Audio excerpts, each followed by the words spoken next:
السلام عليكم ورحمة الله. راها تخلطت بيناتهم إيطو مع لقجع، حرب كواليس كبرى. الآن لم يعرف من هو حكم المباراة قبل 24 ساعة. تخيلوا أول مرة تحدث في كأس إفريقيا أنه حكم المباراة لا يعرف قبل 24 ساعة، وهذه هي المباراة الوحيدة، مباراة الكاميرون والمروك. إيطو طالب بأن يكون تعيين الحكام أو الكشف عنهم صبيحة يوم المباراة لأنه يعرف لقجع جيدا. أما لقجع فهو يحتج لدى الكاف ويقول بأنكم تأخرتم في إعلان الحكام. في البداية كانت كل الأنظار توجه نحو الحكم المصري أمين عمر، ولكن إيطو رفض رفضا قاطعا، يعني قالها بصريح العبارة: إذا عينتم حكم من شمال إفريقيا سأنسحب وستصبح فضيحة. أما حكم الفار فقد تم تعيين الجزائري مصطفى غربال، وهذا وافق عليه إيطو قال لهم: سأوافق فقط على حكم جزائري، أما الباقي لن أوافق عليه، لأنه يعرف أن الجزائريين لا يخونون، ويعرف أيضا المشكلة بين الجزائر والمروك، وبالتالي يعتقد بأنهم سينحازون إليه. هذا هو تخمين إيطو. أما لقجع فلم يوافق وقال بأنه سيتم تعيين الحكم المصري، وكذلك تعيين حكم مغربي لمباراة مصر، يعني يضغط على مصر بطريقة غير مباشرة. يعني الآن شفتم كيفاش الكواليس بأن الجزائريين يتباكون، وها قد رأيتم الحقيقة بأم أعينكم. لما كان هناك شخص فاسد ضد شخص فاسد أصبحت الحرب إلى العلن.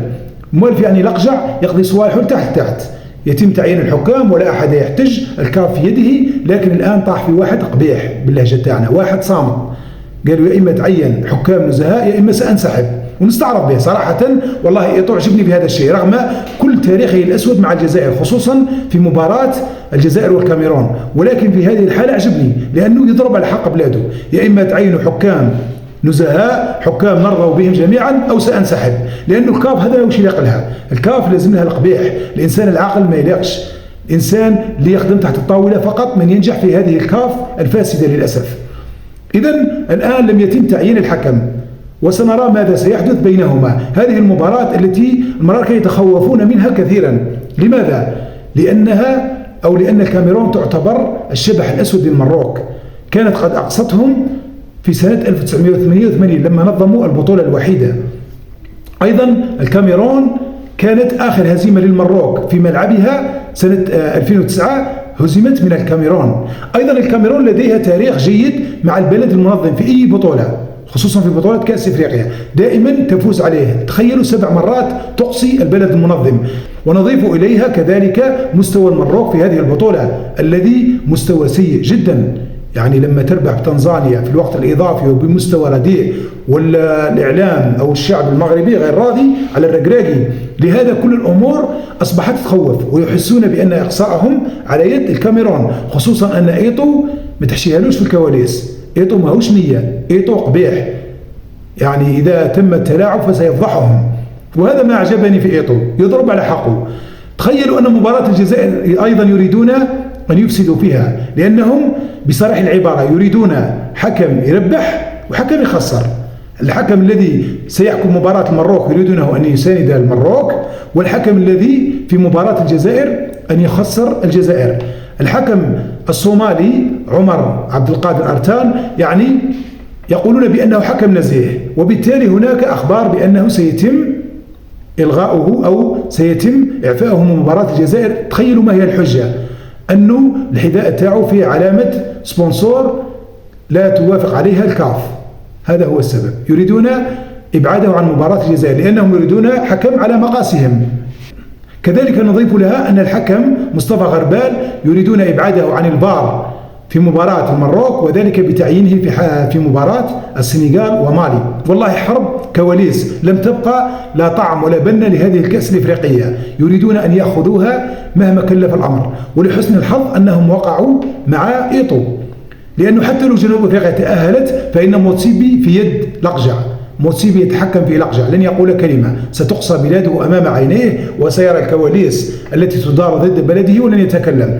لهذا أحسن دواء للقجع هو إيطو. إذا لم يقصه إيطو فلن يقصى، ليس لأن مستواه مرتفع أو لأن فريقه جيد، ولكن لأنه يتعامل بالكواليس. وهذا دليل يا أخي اترك الحكام كما في باقي المباريات يعملون عملهم وانتهى الأمر. لا، هو يعرف بأن الأمور تدار تحت الطاولة في كأس إفريقيا للأمم، خصوصا هذه النسخة. هذه النسخة نسخة سياسية، هذه النسخة يريدها المروك مهما كلف الأمر، هذه النسخة يريدها المروك لكي يخدر شعبه أكثر وأكثر، لأنه خسر أموال طائلة من القروض سيسددها على مدار 20 سنة. وكيف يسكت الشعب الذي يطالب بالصحة والتعليم ويطالب ببناء منازل لسكان الحوز وكذلك أسفي التي تضررت، كيف يسكتهم إلا بكأس إفريقيا؟ لو يفوز بكأس إفريقيا سيظل هذا المخدر ل3 سنوات حتى كأس العالم. لذلك هم يريدونها لأنها مباراة سياسية. ورأيتم ماذا يفعلون في الجزائريين، المؤثرين الجزائريين كل يوم يعتقلونهم. المؤثرين الجزائريين واحد يقول لك حاشاكم راه يبول مع أنه حط جي تحته، يعني توقعوها كيفاش تدخل في راسك أنه شخص حاشاكم يتبول في الملعب أمام الناس.